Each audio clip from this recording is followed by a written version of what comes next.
जिस दुनिया में भाई भाई का साथ नहीं देता, जो अपना होता है वो भी एक बुरे वक्त में ये पता चल जाता है कि आपके साथ कौन खड़ा है और कौन आपके साथ नहीं खड़ा है। मेरे साथ जो मौजूद शख्स हैं ये सन ऑफ सिसवा हैं। अगर आपको कोई भी दिक्कत, तकलीफ़ या फिर कोई भी अगर किसी बात का मलाल है, सिर्फ और सिर्फ बिना किसी मतलब के, बिना किसी स्वार्थ के एक कॉल करिए और राजन विश्वकर्मा यानी कि सन ऑफ सिसवा। तो सबसे पहले ये जो निस्वार्थ भाव सेवा आपके पास कब से जगा, और जिस दुनिया में एक सगा भाई एक सगे भाई का साथ नहीं देता वहाँ पे आप खड़े रहते हैं, कैसे? किसी के साथ उनके दुख में सम्मिलित होना ये बहुत ही अच्छा लगता है और किसी का मदद करना भी बहुत अच्छा लगता है। मतलब कि समझिए एक हमारी ये हावी है। अच्छा, ये हावी है हमारी।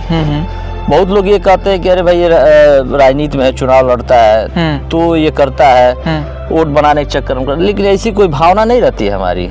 राजनीति सेकेंडरी है हमारी। पहले सबसे पहले कि एक दूसरे का साथ देना ये सबसे प्रथम वरीयता होती है। हमारे पास अगर कोई फोन करता है किसी काम के लिए तो परेशान होके ही फोन करता है, बिल्कुल खुशी खुशी नहीं फोन करता है।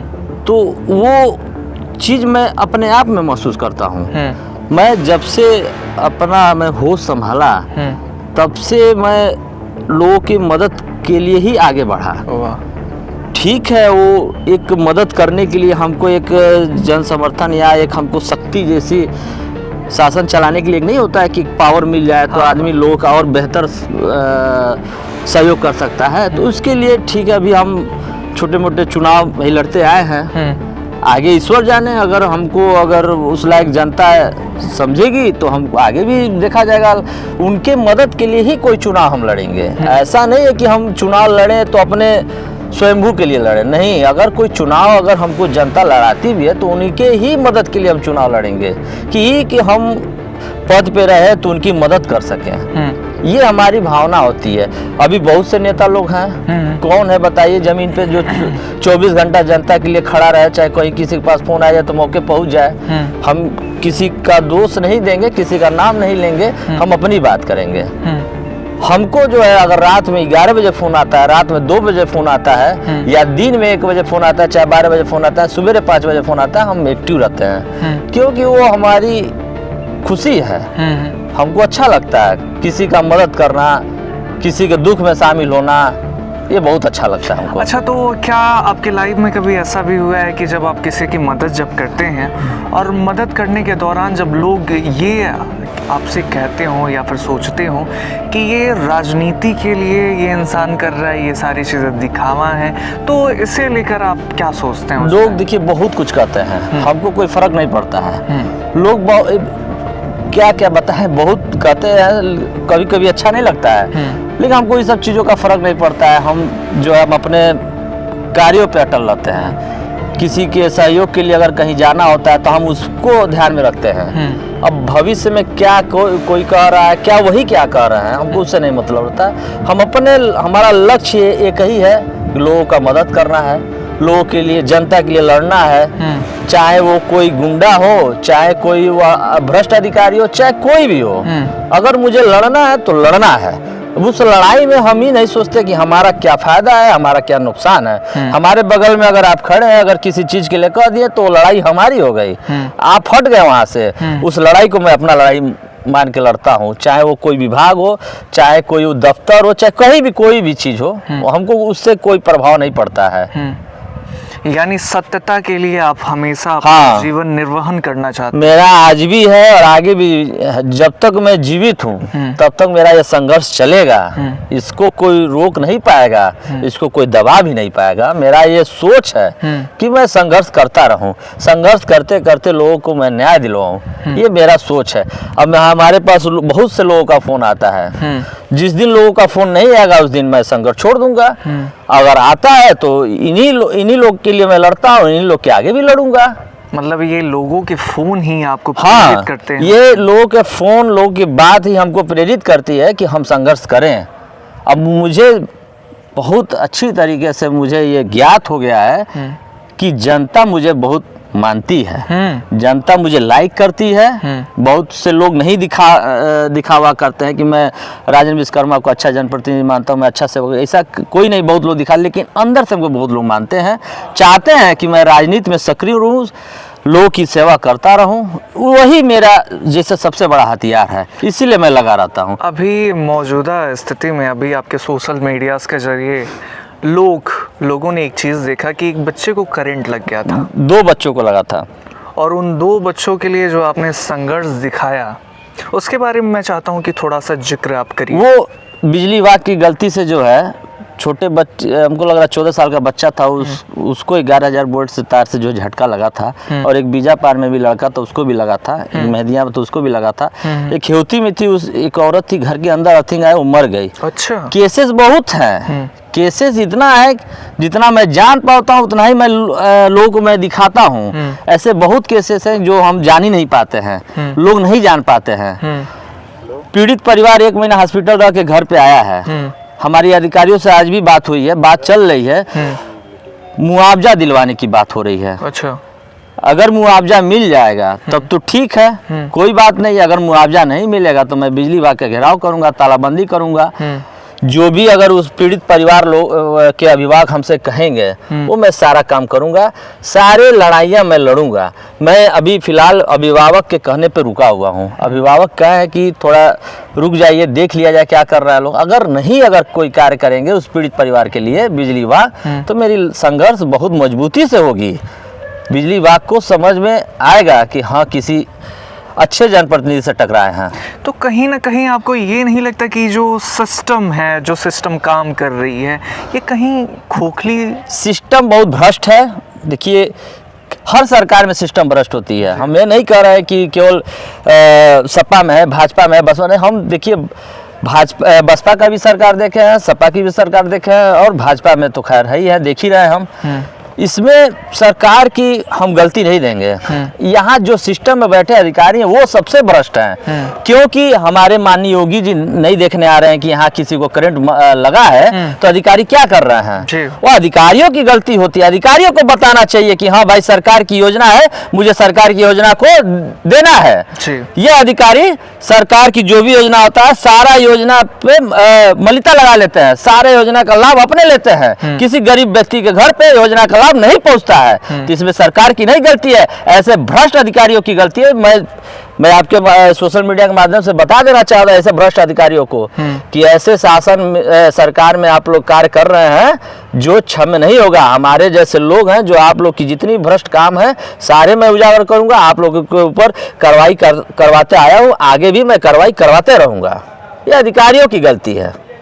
तो इन्हें नकेल कसने के लिए राजन विश्वकर्मा जी कितने ज़्यादा उत्साहित रहते हैं कि नकेल कस दिया जाए और इस सिस्टम को, जहां तक दीमकों की तरह ये खाता जा रहा है ये सिस्टम। अरे हमारा बस चले ना तो ऐसे लोगों को मैं सस्पेंड बर्खास्त करवा दूं। ऐसे कर्मचारियों अधिकारियों को मैं एकदम समझिए, मैं कह नहीं सकता हूँ। इतने भ्रष्ट किसी विभाग में चले जाइए आप, शिक्षा विभाग हुआ, प्रशासनिक विभाग हुआ, बिजली विभाग, कोई विभाग ऐसा कोई आके हमको बता दे कि जो सही काम के लिए जाता है उसका काम हो जाता हो, कोई बता दे।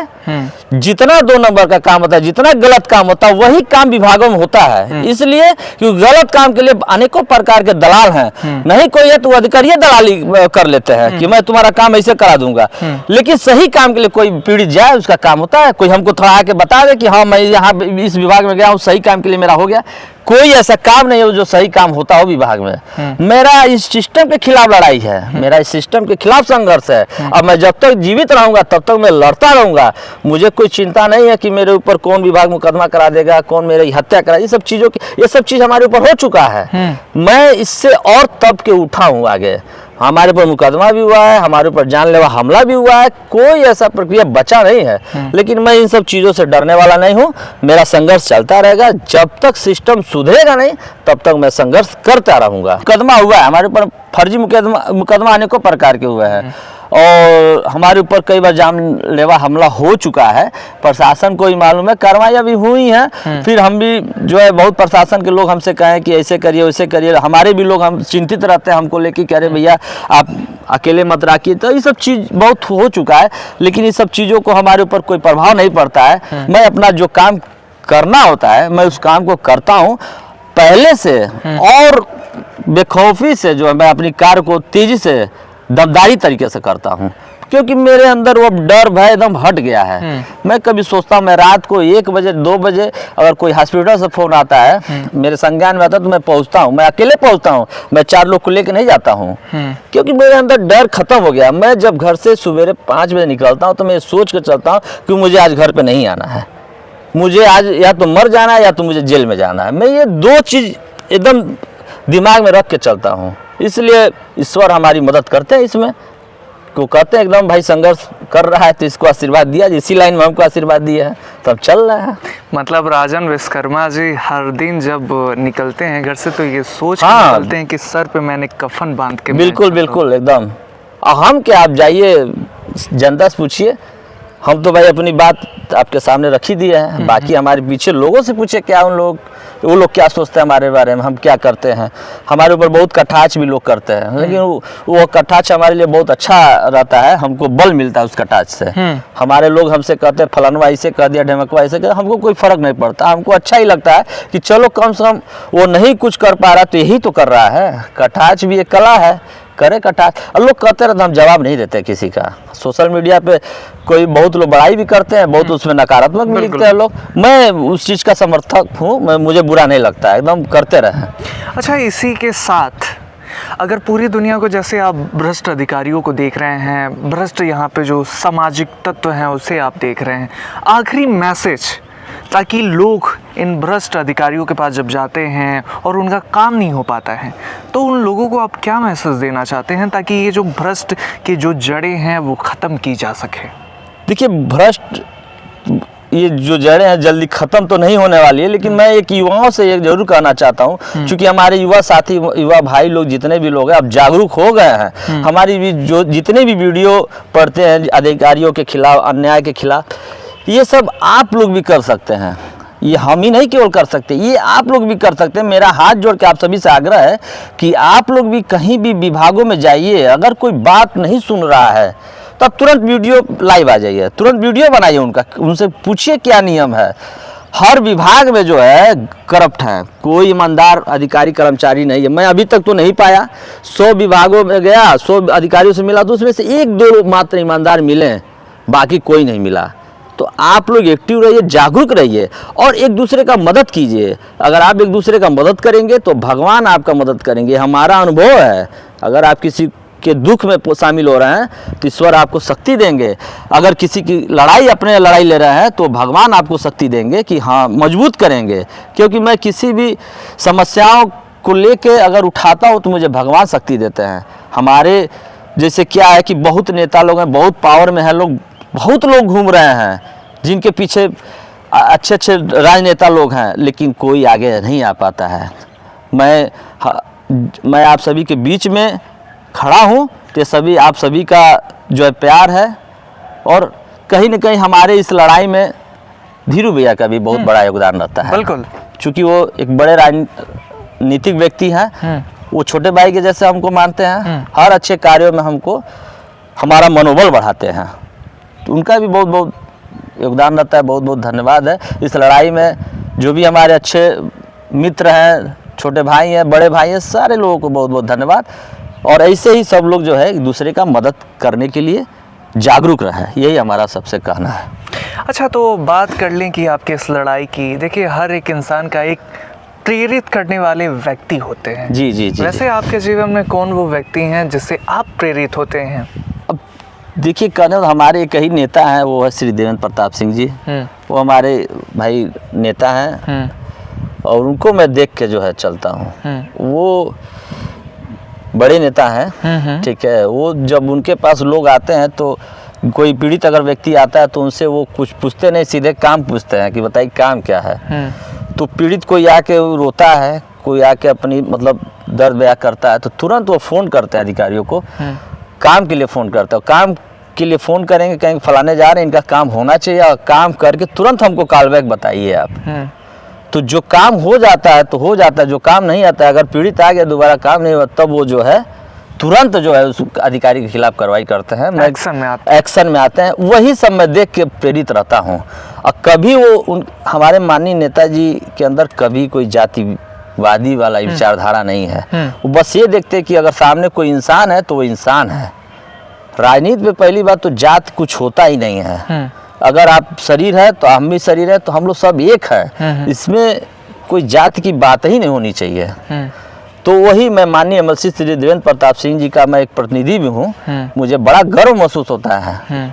मैं उन्हीं से सारी चीज़ों को मैं सीखता हूँ कि भाई असहाय लोगों का संघर्ष कैसे किया जाता है, गरीब लोगों का मदद कैसे किया जाता है, भ्रष्ट अधिकारियों से कैसे लड़ा जाता है। मैं पूरा उनको मैं अपने सेट किया हूँ दिमाग में। तो अभी हमने जाना सन ऑफ सिसवा राजन विश्वकर्मा जी के विचार को और उनकी मेहनत को, और ये बिल्कुल बहुत ही सराहनीय है जब आप किसी के लिए बिना किसी स्वार्थ के काम करते हैं। और ये सिर्फ राजन विश्वकर्मा जी जैसे लोगों में ही नहीं होना चाहिए, बल्कि वो हर युवाओं में होना चाहिए, बिल्कुल, जो सच की आवाज़ बनना चाहते हैं और सच के लिए खुद को न्यौछावर करना चाहते हैं। बाकी ये आपको एपिसोड कैसा लगा, ज़्यादा से ज़्यादा शेयर करिए। बाकी मिलते हैं अपने नए एपिसोड में, तब तक के लिए खुद का ख्याल रखिए और हमेशा याद रखिए कि सत्यता की जीत अक्सर होती है। जय हिंद, जय भारत, जय।